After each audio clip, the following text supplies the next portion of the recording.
Nós vamos continuar a mensagem da semana passada, né? Nós usamos Filipenses capítulo 1 e nós lemos do versículo 7 ao versículo 10. Eu quero só ler o versículo 9 e o versículo 10 hoje, para nós continuarmos, né? E o texto diz assim, Filipenses 1:9, essa é a minha oração, que o amor de vocês aumente cada vez mais em conhecimento e em toda percepção, para discernirem o que é melhor, a fim de serem puros e irrepreensíveis até o dia de Cristo. Amém? Vamos orar? Pai, nós nesta noite pedimos ao Senhor espírito de sabedoria e de revelação no pleno conhecimento de Cristo. Espírito Santo, eu invoco a sua presença aqui agora nesse momento, para ministrar aos nossos corações, para falar conosco, para ferir os nossos corações com a tua palavra. Senhor, revela-nos Jesus hoje através das Escrituras. Que a tua presença já esteja, Senhor, operando em nossos corações, em nome de Jesus. Amém? Irmãos, eu quero relembrar rapidamente a respeito de algumas coisas que nós abordamos na semana passada. E são coisas importantes para a gente continuar hoje trabalhando a respeito do mesmo assunto, né? Semana passada eu coloquei um nome, né, na mensagem e eu quero repetir ela hoje, né? É esfriamento espiritual. E aí? Tá tudo bem? É uma pergunta, né? E eu abordei alguns aspectos a respeito desse assunto e a primeira coisa que é importante nós relembrarmos hoje é o conceito que nós usamos para explicar o que é esfriamento. E eu conceituei essa palavra esfriamento numa outra palavra para nós entendermos melhor e mais fácil. E eu disse que esfriamento é o mesmo do que distanciamento. Então, nós podemos continuar nesse conceito, e tudo que nós vamos falar hoje a respeito de esfriamento, nós vamos estar dizendo a respeito dos aspectos de quem está se distanciando de Deus, de quem está se afastando de Deus, indo cada vez mais longe de Deus, e dessa forma algumas coisas vão acontecendo, né? Outra coisa que eu abordei semana passada também é a respeito de uma expectativa que Paulo tinha com aquela igreja. E eu creio que é uma expectativa que Jesus tem conosco. E qual era a expectativa que apareceu aqui nesse versículo? Paulo, ele desejava que o amor daqueles irmãos crescessem. Então aqueles irmãos, eles tiveram um encontro com Jesus, eles foram salvos pelo Evangelho. E aquilo gerou uma determinada quantidade de amor no coração deles. Só que a expectativa que Paulo tinha é que esse amor que existia no coração daqueles irmãos pudesse aumentar, pudesse crescer. E talvez é o oposto do que nós usamos hoje para a nossa regra quando nós falamos de amor. Geralmente, quando nós falamos de amor, nós geralmente dizemos que talvez o amor mais forte que nós experimentamos é o amor da conversão. Tanto é que é muito comum quando você está no meio dos irmãos na igreja, você tem um ou outro irmão que ele é recém-convertido, e esse irmão ele frequenta os cultos e ele está no entusiasmo, ele está alegre, ele chora, ele ri. E aí muitas vezes nós olhamos para esse irmão e dizemos assim, ele está no primeiro amor. O que nós estamos querendo dizer com isso? Já já passa, né? Mas o conceito de Paulo era diferente. O conceito de Paulo é, vocês tiveram um primeiro amor, um impacto da experiência de Cristo, mas eu quero que o amor que vocês têm no coração possa aumentar, possa crescer. Outra coisa que nós trabalhamos na semana passada foi a respeito de frieza espiritual ser pecado. E muitas vezes nós não temos consciência disso. Por que frieza espiritual é pecado? Por um único motivo, quando Jesus foi perguntado a respeito do maior mandamento, o maior mandamento que Jesus elencou dentro da Bíblia é: amarás o Senhor teu Deus de todo o teu coração, toda a tua alma, todo o teu entendimento. Junto com este mandamento é: amarás o teu próximo como a ti mesmo. Então, às vezes, nós não tratamos o assunto frieza espiritual como pecado porque nós não temos consciência que é um pecado. Por quê? Porque nós estamos negligenciando o maior de todos os mandamentos, que é amar a Deus. Outra coisa que nós explicamos semana passada, e aí eu parei na semana passada, foi a respeito de sinais do esfriamento. Então, o esfriamento tem sinais que acontecem em nossas vidas, em que nós podemos olhar para a nossa prática de fé, para a nossa jornada de fé, e nós podemos tentar observar se nós podemos estar entrando em esfriamento ou se nós já estamos em processo de esfriamento. E eu citei 3 sinais, não são 100%, mas dá para a gente ter uma boa avaliação da nossa vida cristã, para nós realmente analisarmos isso. E o primeiro sinal de esfriamento que eu citei foram que começamos a fazer pequenas concessões a pecados. Talvez esse é o primeiro sinal de esfriamento. Por quê? Porque quando nós transgredimos um mandamento, significa que nós não amamos a Deus suficiente. Porque o amor de Deus, ele é um amor totalmente baseado em leis. Ele é um amor legislativo. Por isso você vai ver Jesus falando assim: se vocês me amarem, vocês vão guardar os meus mandamentos. Então o amor a Jesus, o amor a Deus, ele está totalmente ligado a cumprir os mandamentos. Então o primeiro sinal é: fazemos pequenas concessões a pecados. O segundo sinal de esfriamento espiritual é que a nossa vida de fé, ela deixa de ser pública, ou seja, nós perdemos a consciência que nós fazemos parte de um corpo, que nós somos supervisionados não só pela liderança da igreja, mas por todos os irmãos que fazem parte do corpo. A nossa vida de fé deixa de ser pública ou coletiva e ela passa a ser privada ou particular. E quando nós entendemos isso, nós estamos nos colocando sobre o nosso domínio e nós passamos a viver a experiência da fé em nossas vidas segundo os nossos critérios, segundo os nossos padrões. E isso implica em nós termos ações e omissões na nossa vida com as nossas responsabilidades espirituais. Então este é o segundo sinal de esfriamento. Nós começamos a nos esfriar e muitas vezes para nós nos afastarmos ou nós impedirmos algo, nós começamos a nos afastar da convivência coletiva. Nós começamos a passar por um processo de isolamento. Nosso coração se fecha e ninguém mais tem acesso ao nosso coração. Esse é o segundo sinal de esfriamento espiritual. E o terceiro sinal de esfriamento espiritual é que a conta chega, meu irmão.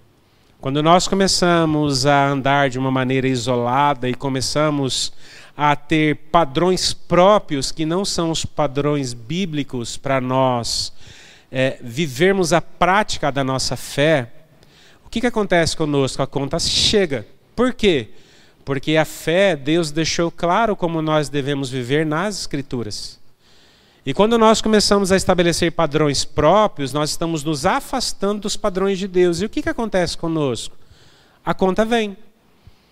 É igual aquela história, hoje você tem 22, 23, 24 anos, e você sabe que comida altamente industrializada, que excesso de açúcar, que excesso de refrigerante faz mal para você, mas aí você cria um padrão de vida e começa a consumir bastante desse alimento. Só que uma hora, o seu corpo, que naturalmente ele é prejudicado por isso, chega uma hora que a conta chega. E quando a conta chega, aí a gente tem que pagar essa conta. E aí nós temos o terceiro sinal de esfriamento, é que quando a conta chega em nossas vidas, quando as pressões começam a acontecer, quando as coisas começam a ser erradas em nossa vida, nós começamos a entender e a interpretar o Evangelho a partir da nossa realidade. Enquanto que, na verdade, a vida na fé, o Evangelho, ele molda a minha realidade.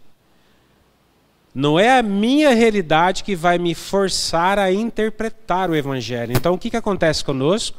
Nós começamos a viver um caminho inverso da fé.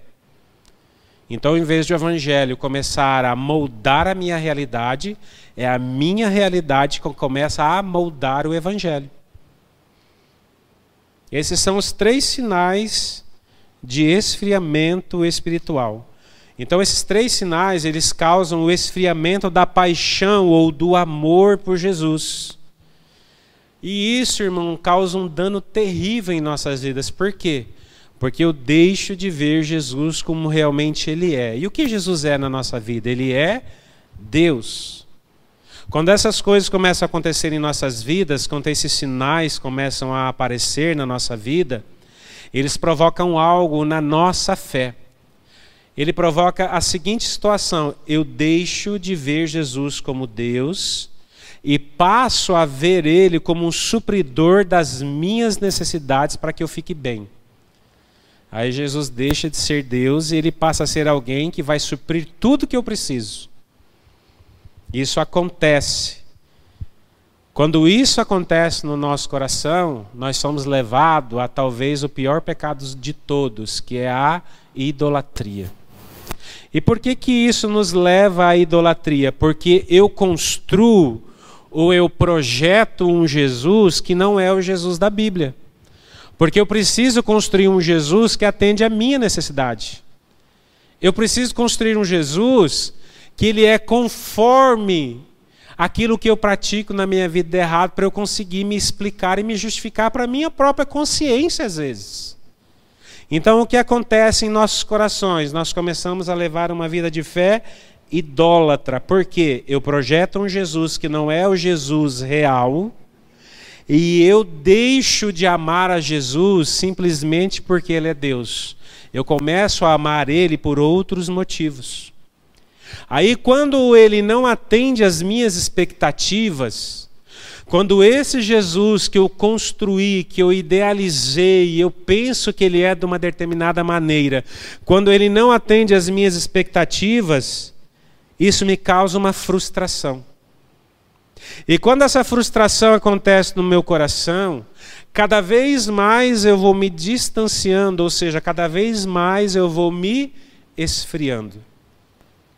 Então, frieza espiritual, irmãos, é distanciamento de Jesus, é distanciamento do amor de Jesus.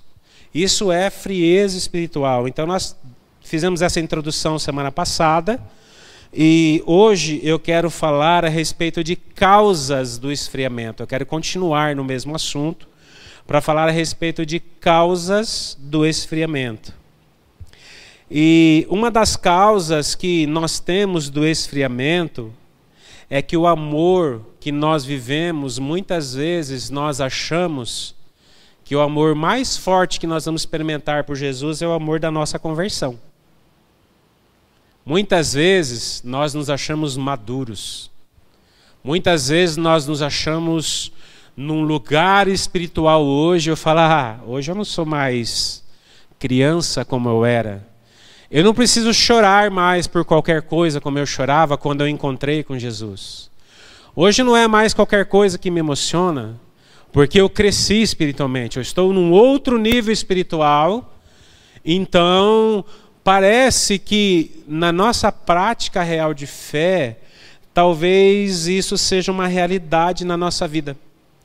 Que nós achamos que quando nós olhamos para trás e nós nos lembramos como era o nosso amor por Jesus lá quando nós nos convertemos, e nós comparamos com hoje, nós falamos assim, puxa, aquele amor que eu tinha por Jesus parece que era tão mais fervoroso. Hoje parece que meu amor não é mais igual era antes. E nós nos enganamos quando nós pensamos dessa maneira. Porque a Bíblia ela fala de maneira clara que nós nascemos bebês, quando nós nascemos na fé, nós nascemos bebês, e nós temos todo o potencial de nós nos desenvolvermos. Pedro, ele fala em 1 Pedro, Oliver, vai ser aquela mesma sequência que eu passei para você na semana passada? Esse texto que eu vou usar está em 1 Pedro. Não, é 2 Pedro 1, 20 e 21. Eu passei as referências para o Oliver e esqueci de anotar aqui.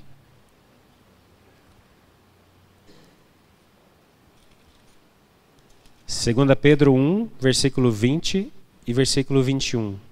Olha o que o texto diz.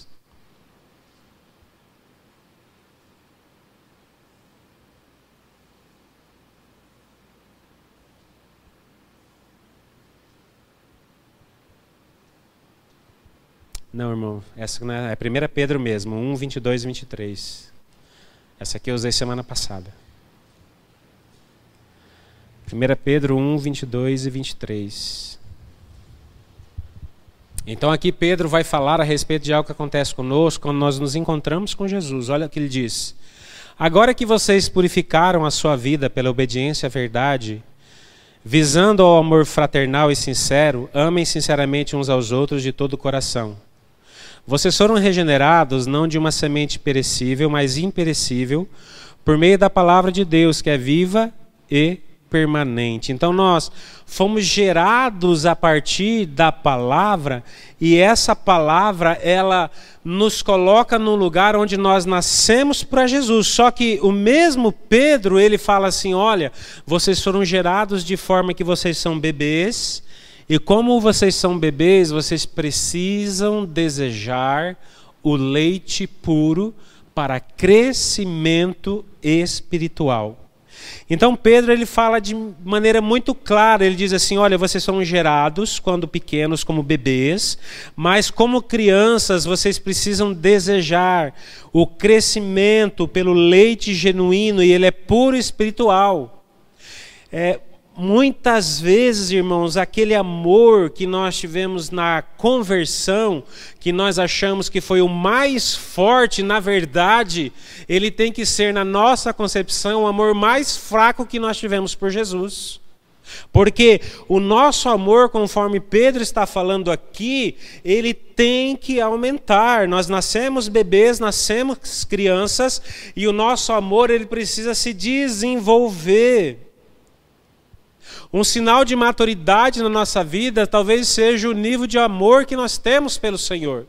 Porque quanto mais maduros nós começamos a ficar, quanto mais crescimento acontecer em nossa vida, mais queimando de amor por Jesus nós tínhamos que estar. Muitas vezes, irmãos, nós usamos aquele versículo de Mateus 24, né? E por se multiplicar a iniquidade, o amor de muitos se esfriarão. Mas esse versículo, irmão, nós não podemos usar para justificar a nossa frieza espiritual. Porque esse versículo de Jesus, ele deixou registrado justamente para nos alertar que isso vai acontecer e que nós não devemos entrar nesse caminho. Então Pedro, quando ele fala para você, quando ele fala para mim assim, olha, vocês nasceram bebês, e como bebês, vocês devem desejar o crescimento através do leite genuíno. Pedro está falando para você assim, olha, você nasceu criança, mas você tem um alvo. O seu alvo é o crescimento. O seu alvo não é a estagnação do amor. O seu amor por Jesus, ele precisa crescer. E fala a verdade, quantos aqui, não precisa levantar a mão não, tá? Quantos aqui, talvez até de maneira consciente, mas talvez de maneira mais inconsciente, quando olha para trás, muitas vezes a gente pensa, nossa, aquele amor que eu sentia por Jesus parecia tão quente, parecia tão fervoroso, e hoje quando eu olho na minha vida parece que não é mais daquela forma, parece que algo aconteceu, porque nós temos um padrão. Qual é o nosso padrão? O amor da conversão é o mais forte, e o amor depois de 10, de 15, de 20 anos talvez não seja igual àquele. Mas, irmãos, o padrão da Bíblia é, você tem um nível de amor quando se converteu, mas você deve crescer nesse amor. Então, se o teu amor, quando você nasceu em Jesus, só tinha um biquinho de fogo, hoje ele já tem que ter 15, 20, 30 biquinhos de fogo, incendiando o seu coração. Quanto mais você amar a Jesus, mais você vai crescer espiritualmente. Paulo, quando ele fala em 1 Coríntios capítulo 13, ele fala que o amor é um caminho que nós temos que trilhar. Paulo fala assim lá em Coríntios 12, no último versículo do capítulo 12, no capítulo 13, versículo 1, ele fala assim: olha, eu tenho um caminho para apresentar para vocês, e esse caminho é o mais excelente de todos. Então Jesus, ele nos convida a nós entrarmos num caminho de crescimento, que ele é o mais excelente de todos. E qual é? O caminho do amor. Você sabe o quanto nós amarmos é difícil quando nós temos pessoas em nossa volta que fazem coisas ruins para nós, e nós temos que orar por elas, e nós temos que abençoar a vida delas, e que nós temos que falar bem delas. Aí é que nós conseguimos ver realmente qual é o nosso nível de maturidade espiritual. Então, talvez a primeira causa que nós temos de um esfriamento é que nós achamos que o nosso amor da conversão é mais forte do que o amor que nós teríamos que ter hoje por Jesus. Outra causa que eu quero entrar, irmãos, e eu já falei lá como sinal, uma coisa muito importante você entender é que o sinal, ele aponta uma causa operando na sua vida. Mas se ainda não começou a apontar esse sinal, o que eu vou te falar aqui é uma causa de esfriamento. E qual é essa segunda causa de esfriamento espiritual? É nós fazermos concessões ao pecado. A pessoa que está num processo de esfriamento espiritual, ela já está fazendo isso. Mas se você não está se esfriando espiritualmente, se você fizer isso, com certeza a frieza vai começar a rondar o seu coração. Por isso é importante você entender, nós não devemos fazer concessão de nenhuma espécie para pecados. Pecados de qualquer natureza. Eu tenho uma definição a respeito de pecado, é que aquilo que nós não conseguimos deixar de fazer é porque nós amamos mais esse pecado do que nós amamos a Jesus. Então o seu pecado está na sua frente e Jesus está do lado dele. Você tem que fazer uma escolha, o seu pecado ou Jesus, o que você mais ama? Se você vai na sua vida de pecado é porque você ama mais esse pecado do que você ama Jesus. E isso precisa ficar claro para você. Porque quando Jesus for mais importante para você do que o pecado que você tem de estimação na sua vida, você vai no mínimo começar a lutar contra esse pecado. E talvez você passe meses, talvez anos lutando contra esse pecado. Mas você vai odiar ele na sua vida com todas as suas forças. E você vai fazer tudo que for possível, que estiver a seu alcance, para você sair desse lugar de pecado. Sabe por quê? Porque você sabe que você está ofendendo alguém que você ama. Então, irmãos, quando nós começamos a fazer pequenas concessões a pecados, isso é um indício que a frieza vai começar a operar em nossos corações. Então, aquilo que antes nem sequer a gente pensava, a gente nem pensava. E quando a gente pensava, talvez, a respeito de algo que era pecado, a gente já chegava diante de Deus, já apresentava isso diante de Deus em oração, ou corria para algum irmão e pedia ajuda. Irmão, eu preciso da tua ajuda porque eu estou sendo atacado. Tem um pecado que está querendo me atacar, irmão, me ajuda em oração. E alguma coisa a gente queria fazer porque a gente percebia o pecado rondando o nosso coração. Só que quando nós começamos a fazer concessões ao pecado, irmãos, sabe o que acontece na nossa vida? Em vez de nós fazermos isso aqui, nós começamos a justificar o nosso pecado. Ou seja, eu estou pecando, mas é por causa disso aqui. E quando isso acontece na nossa vida, o pecado ele vai endurecendo o nosso coração e nós vamos achando normal essas concessões que nós vamos fazendo. Então deixa de ter temor no nosso coração, porque nós estamos ofendendo aquele que nós amamos e nós passamos a achar anormal essa conduta. Nós normalizamos uma conduta pecaminosa na nossa vida. Deixa eu te dar um exemplo como é que isso pode acontecer na nossa vida. De repente você está numa roda E essa roda é uma roda que tem um monte de pessoas que têm princípios diferentes do seu. Porque se você é filho de Deus, se você falou, Jesus, você é o Senhor da minha vida, o seu princípio é diferente do mundo. Você concorda? Porque não adianta a gente falar que a gente é filho de Deus se a nossa conduta é igual a uma pessoa que não tem nenhum princípio cristão na vida dela. Mas, de repente, você está numa roda em que as pessoas elas têm condutas, que elas são condutas diferentes da sua fé cristã. E a primeira coisa que acontece conosco nesse momento é que nós fazemos concessões. E como que nós fazemos essas concessões? É que nós estamos no meio dessa roda e nós não estamos muito preocupados com aquilo que está acontecendo. Às vezes, irmãos, tem crente que está em rodas de pecadores, talvez ele é pior do que aqueles que estão lá. Fazem coisas pior até do que o cara que não professa uma fé, né?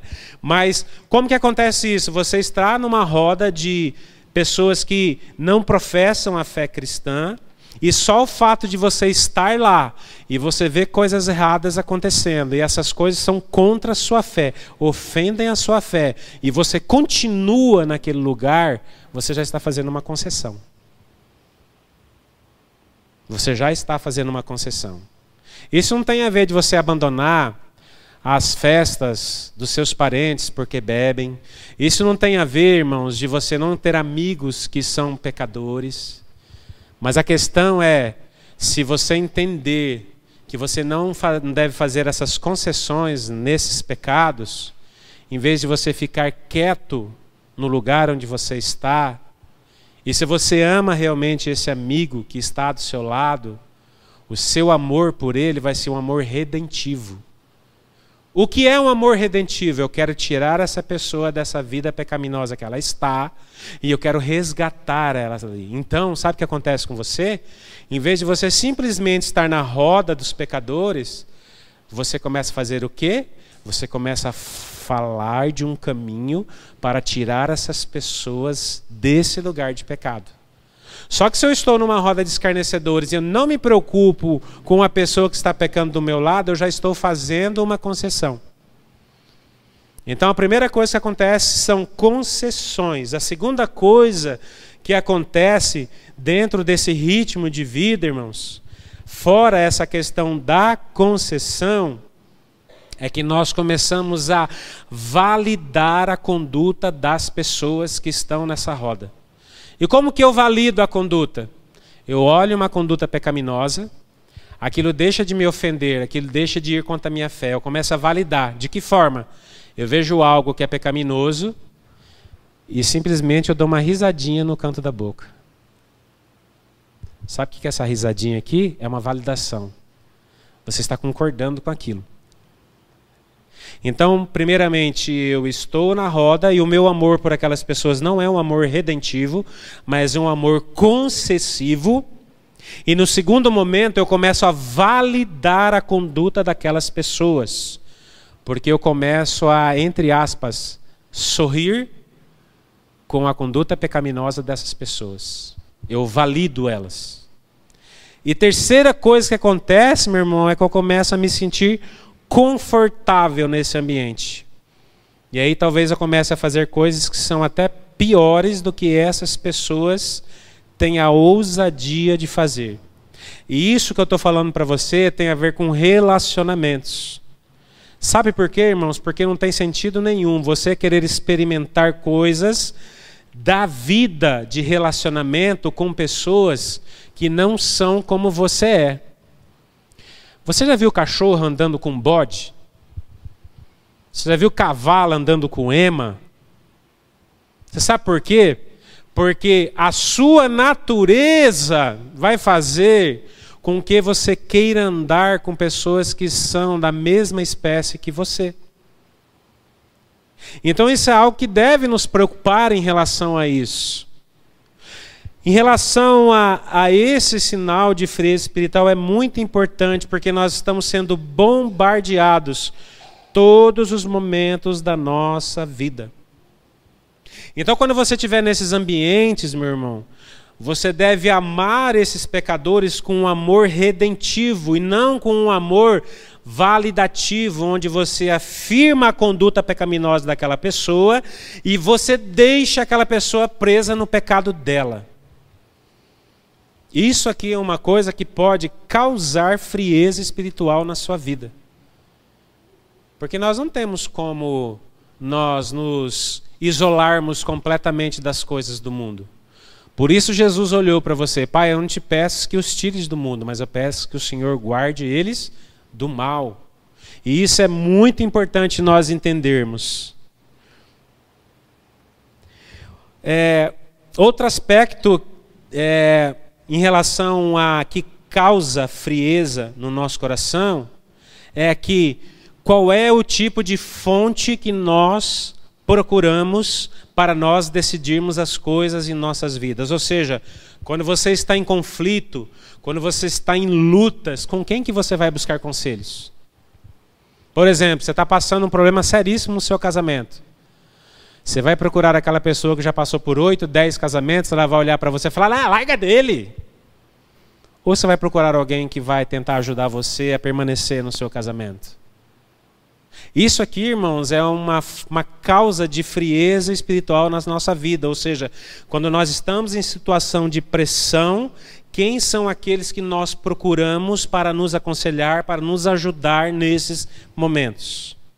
Se nós procuramos irmãos que são mais maduros na fé conosco do que nós vamos procurar fontes que vão nos ajudar na nossa salvação.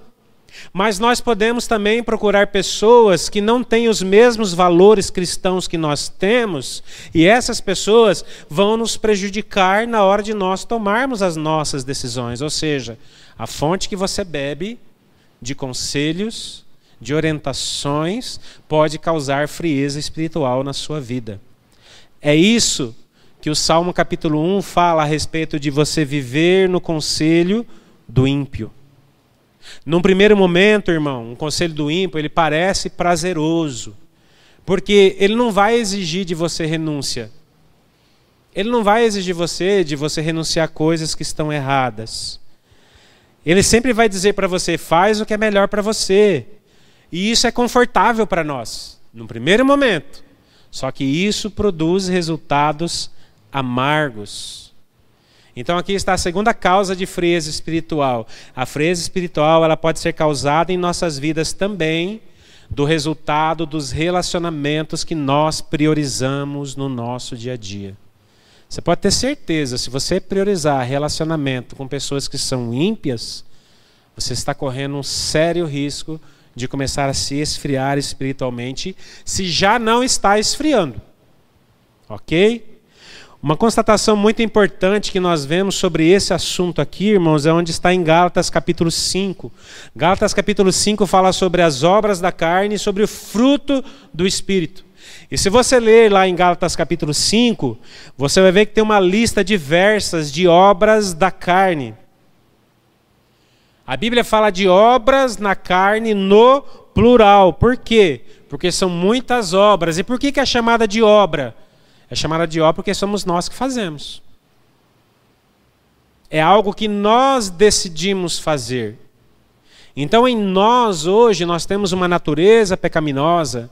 E essa natureza pecaminosa ela se manifesta em nós através de vários tipos de obras que são práticas nossas mesmos. Muitas vezes nós colocamos culpa no diabo e nós não nos preocupamos com o nosso caráter.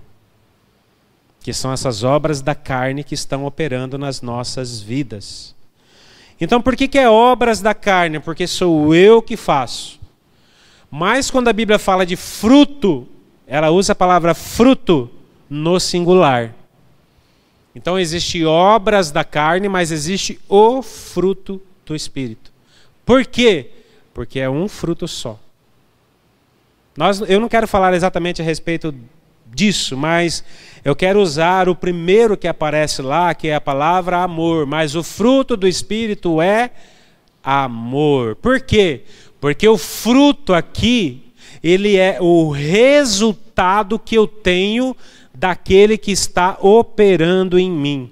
Quando você olha uma árvore, ela vai produzir um resultado nela. E qual é o resultado que é produzido nela? É o fruto. A última coisa que você tem numa árvore é o seu fruto. Por quê? Porque o fruto ele é o resultado.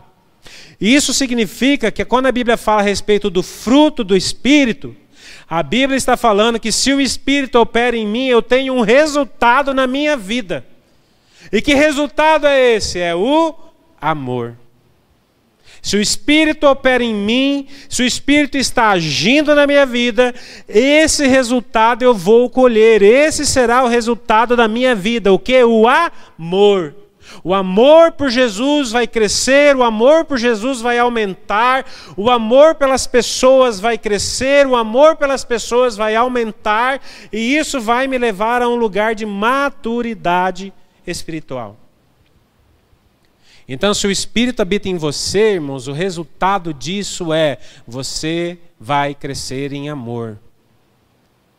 E por que é importante você entender isso? É porque se você não está crescendo em amor, é porque talvez a fonte que você está procurando é uma fonte errada. Se o Espírito habita em você, o resultado disso na sua vida vai ser um crescimento em amor. Você percebe, irmãos, que a palavra habitação, se o Espírito habita em você, automaticamente você vai crescer em amor. A palavra habitação, ela tem a mesma raiz da palavra hábito. Hábito, habitação. Por que eu estou falando isso para você? É porque, por exemplo, numa casa, você mora numa casa, você habita numa casa. A sua casa é exatamente o reflexo daquilo que você gosta, daquilo que você quer ter, daquilo que você quer decorar, do tipo de móvel que você quer colocar. Então, esta casa aqui, ela é o reflexo exato de quem habita nela. E quem habita nela? O Espírito. Essa casa ela vai ser o reflexo exato daquilo que o Espírito quer fazer comigo. Eu até copiei uma frase que a Sheila postou no Instagram dela, a respeito do trabalho de arquitetura, para poder dividir com vocês aqui hoje. A Sheila postou uma frase lá assim, ó: um arquiteto normal entende de casa. Um arquiteto fora do normal entende de alma. Ele imprime a sua alma na sua casa. Isso tudo tem a ver com a habitação. Se o Espírito habita em você, ele vai imprimir na sua alma o amor. Não tem como ser diferente nisso. Então, se o Espírito habita nessa casa chamada eu, o que vai ser gerado em mim vai ser o amor.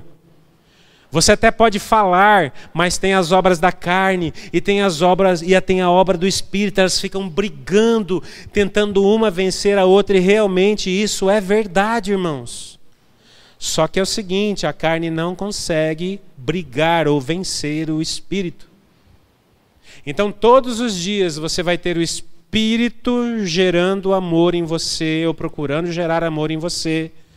E todos os dias você vai ter um cardápio que o diabo vai estar oferecendo para você. Ele vai chegar com um cardápio assim, ó, na sua mão. E aí? Vai uma ira aí? Vai uma imoralidade? E aí? Vai o que mais? Vai uma porfia? Vai uma inveja? Todos os dias o diabo vai vir com um cardápio do inferno para você e vai colocar na sua frente, para você se alimentar disso. Só que, irmão, se você tem um Espírito na sua vida, aquilo que o Espírito está gerando na sua vida chama-se amor. Então, da maneira que você se alimenta, você vai colher os resultados na sua vida. Se automaticamente você se alimentar desse amor que o Espírito está gerando em você, a sua vida de fé ela vai aquecer e você vai amar a Jesus mais do que você amava ontem. Isso não tem como deixar de acontecer. Existe uma grande diferença no entendimento sobre o amor, em que o mundo explica o amor em relação àquilo que a Bíblia mostra sobre o amor. No mundo, irmãos, o amor ele é uma moeda de troca. Então, como que as pessoas fazem no mundo? É tipo assim, ó, você é meu amigo, eu ando junto com você aqui, Você vai ter o meu amor se você for merecedor. Mas agora, se você pisar na bola comigo, aí acabou. O entendimento do mundo em relação ao amor, irmãos, é uma moeda de troca. Mas para o discípulo de Jesus, o amor, ele é gerado nele por aquele que habita nele. Por isso que quando você vai ler a Bíblia, Jesus vai falar para você assim: ame aquele que te persegue, ore por aquele que fala mal de você, abençoa aquele que te maldiz. Você sabe por quê? Porque o conceito de amor na Bíblia é diferente do amor do mundo. Do amor do mundo, as pessoas precisam merecer o amor. Na Bíblia, não. Na Bíblia, o amor, ele é gerado pelo Espírito. Por isso que aquele que é cristão não vai saber fazer outra coisa a não ser amar. Então esse conceito de amor é muito importante. Nós realmente, se formos discípulos de Jesus, nós realmente, se o Espírito habita em nós, não existe escolha em nós. Automaticamente o amor, ele vai crescer e vai aumentar em nós, e nós vamos amar as pessoas e vamos amar a Deus cada vez mais. Nós não temos essa escolha. Essa escolha, ela não é nossa. Porque essa habitação aqui, ela é reflexo de quem mora nela. Nós não temos outra alternativa. Só que diante de tudo isso aqui, irmãos, talvez você está olhando na sua vida e fala: poxa, talvez eu esteja frio mesmo. Como eu faço para vencer essa frieza? É simples. É você viver a simplicidade do Evangelho. É reconhecer na sua vida o que realmente é pecado. E aquilo que for pecado identificado na sua vida, isso demanda um arrependimento. Esse arrependimento, necessariamente, ele precisa passar por um reconhecimento que nós estamos amando certas coisas mais do que nós estamos amando Jesus. Quando o nosso amor, quando o nosso afeto, quando a nossa atenção está em determinadas coisas e não em Jesus, isso nos mostra que nós amamos mais essas coisas do que nós amamos a Jesus. E não vai ser gerado arrependimento em nossos corações se nós não reconhecermos isso na nossa vida. Então, muitas vezes nós temos pecados, nós somos conscientes. E nós estamos justificando isso na nossa vida, né? Primeira coisa para nós sairmos desse lugar de frieza é nós reconhecermos que nós amamos mais esses pecados do que nós amamos a Jesus. Se nós não fizermos isso na nossa vida, irmãos, o arrependimento não vai encontrar lugar em nosso coração. Talvez você vai falar assim: ah, Marcelo, mas eu peco e eu peço perdão a Deus. É verdade, irmãos. E Deus perdoa você. Mas qual que é a questão? A questão é que o pecado continua lá dentro. E aí vão surgir pressões na sua vida que vão levar você a pecar de novo. Aí aquele que peca na mentira, surgiu uma pressão, vai voltar a mentir. Aí aquele que é desonesto nos seus negócios, começa a corrigir isso. Na hora que surge uma pressão, começa a viver uma vida de desonestidade de novo. Porque Deus nos perdoa dos nossos pecados. Só que, irmãos, a raiz do pecado, quando ela está em nós, isso precisa ser destruído. E qual que é o caminho para que isso seja destruído em nós? É nós admitirmos sinceramente diante do Senhor: Senhor, eu tenho esse pecado na minha vida e eu não consigo largar esse pecado, porque eu amo mais esse pecado do que eu amo o Senhor. Mas eu quero que isso seja quebrado na minha vida. Se nós não fizermos isso, irmãos, não vai ser achado o caminho de arrependimento em nosso coração. Então qualquer coisa que você tenha na sua vida que é pecado, que você tem tentado justificar isso, irmãos, saiba, sem você admitir isso, você não vai achar lugar de arrependimento. E você vai ficar se justificando o resto da sua vida, até chegar o momento que você vai se encontrar com Jesus, e Jesus vai dar o destino para a sua vida conforme o julgamento dele. Nós não temos chance nenhuma. Se nós amamos o pecado e nós amamos a Deus, o nosso amor, ele é incompatível. Esse caminho de arrependimento nós só vamos conseguir fazer, irmãos, se nós deixarmos o isolamento. E talvez uma das coisas mais comuns que acontece na vida das pessoas quando elas entram em caminhos de pecado e que elas tendem a se isolar, elas tendem a se separar da convivência da comunidade. Para você reverter um caminho de pecado na sua vida, você precisa parar de se isolar da vida comunitária. Você precisa confessar os seus pecados em ambientes de relacionamentos sinceros. Você precisa procurar pessoas dentro da igreja que você olha e você fala, essa pessoa é uma pessoa madura que pode me ajudar nessa vida de pecado que eu estou levando, e você confessar o que você está passando para ela poder ajudar você. Sozinho você não consegue. Sozinho nenhum de nós consegue.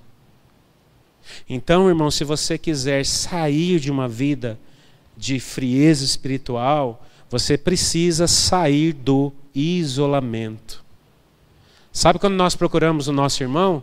Quando a coisa já está explodindo, nós não aguentamos mais. Aí nós marcamos com o irmão, vamos tomar um café? Vamos! Aí a gente chega lá, a gente descarrega em cima desse irmão um monte de reclamação, um monte de tristeza, um monte de choradeira, como se ele fosse um guichê de reclamação.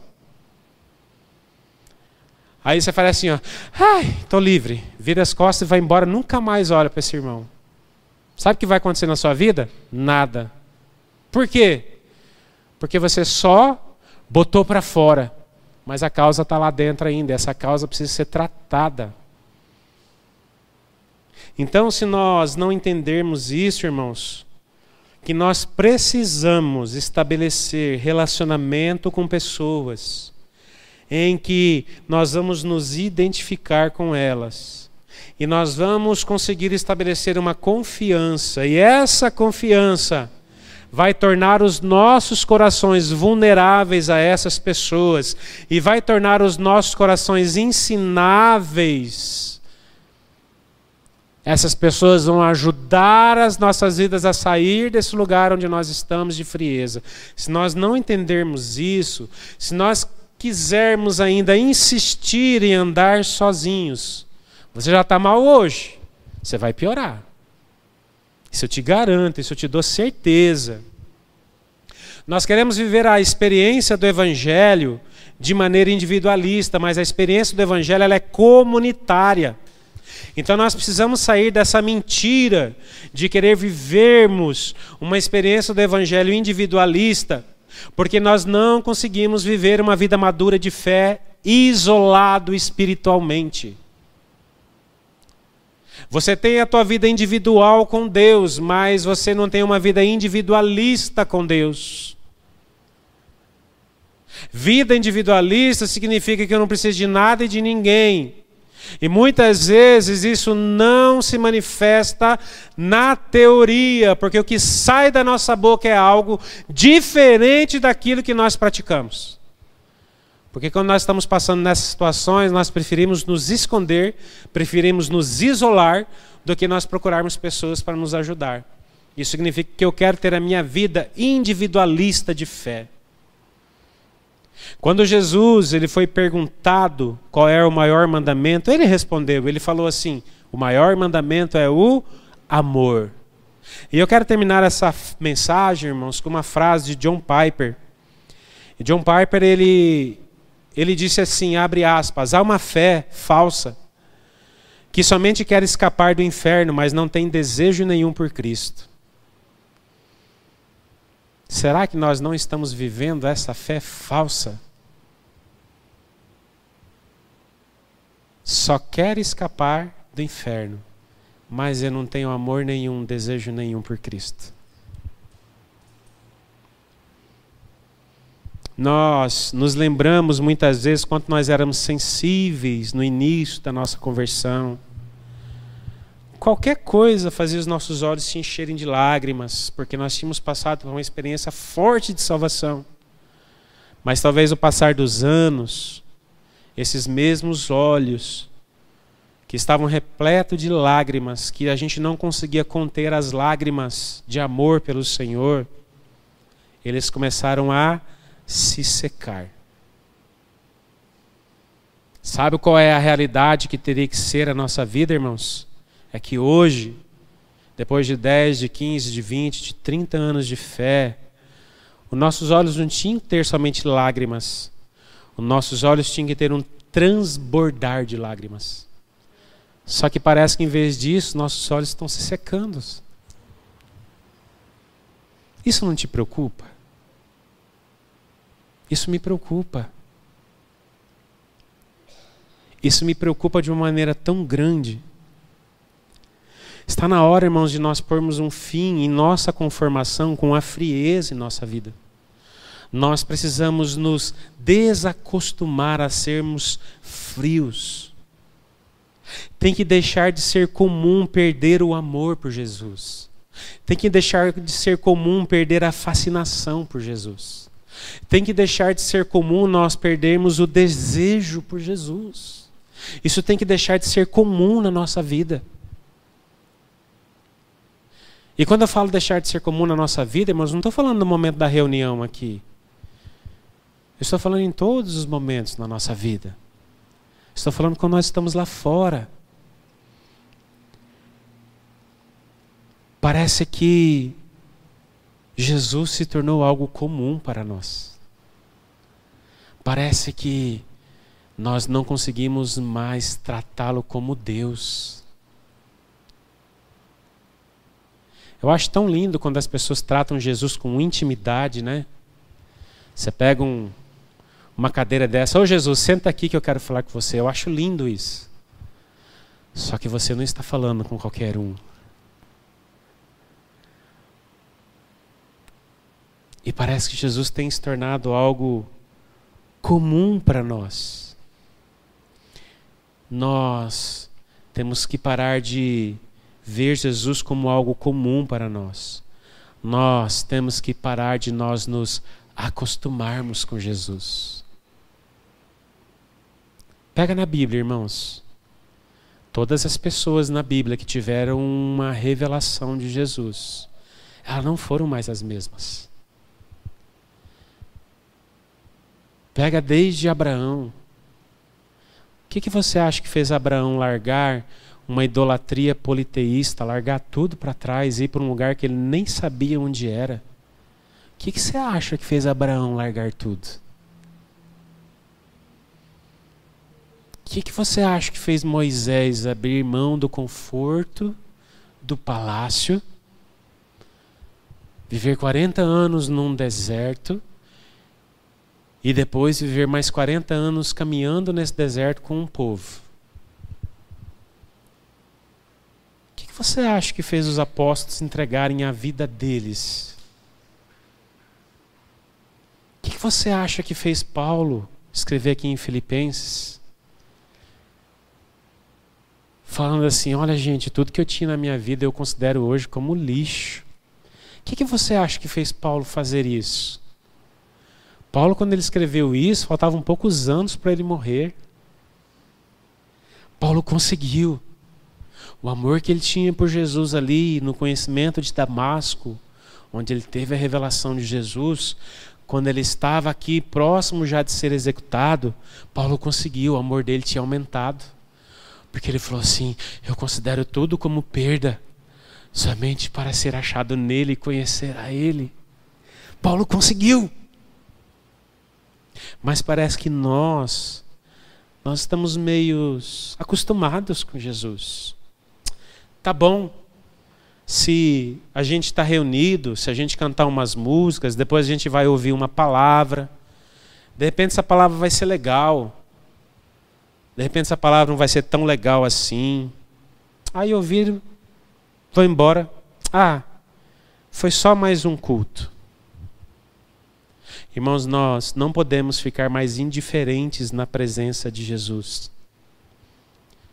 Nós não podemos mais entrar na presença de Jesus sem fome e sem sede pela presença dele.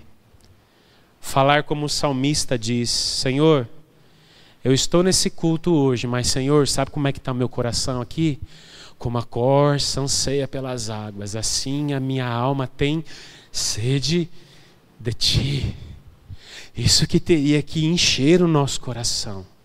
Nós pensamos que nós conhecemos a Deus, mas nós não arranhamos sequer a superfície desse amor. Como que eu sei disso? Por pela maneira que nós reagimos.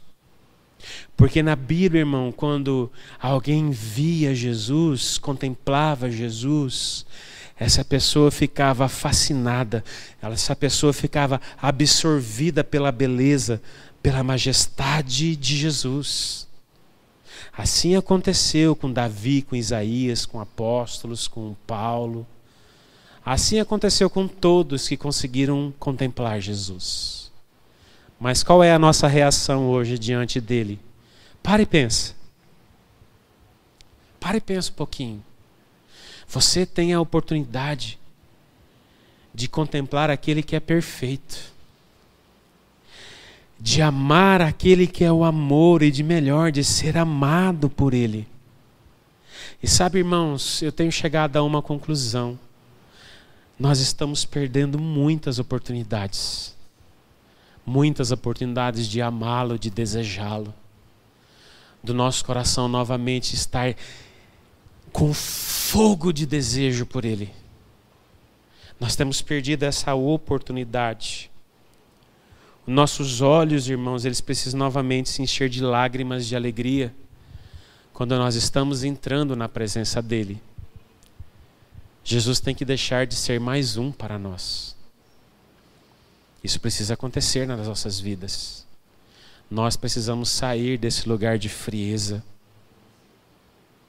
Sabe, uma pessoa quando ela vai num evento, num show de algum cantor que ela gosta, ela chega um dia antes. Talvez ela leva só um colchão e um cobertorzinho para passar a noite na fila. Aí ela quer pegar o primeiro lugar lá na frente, para ficar bem perto daquela pessoa que ela admira. E aí ela fica ali na frente e quando aquela pessoa entra no palco, ela grita com todas as forças que ela tem, que nos primeiros 10 minutos a voz dela já sumiu. Será que isso te diz algo, irmão? Onde estão os nossos afetos? Onde está a nossa fascinação? Eu estava escutando uma música, até postei para o Ministério de Louvor essa música. E o nome dessa música é...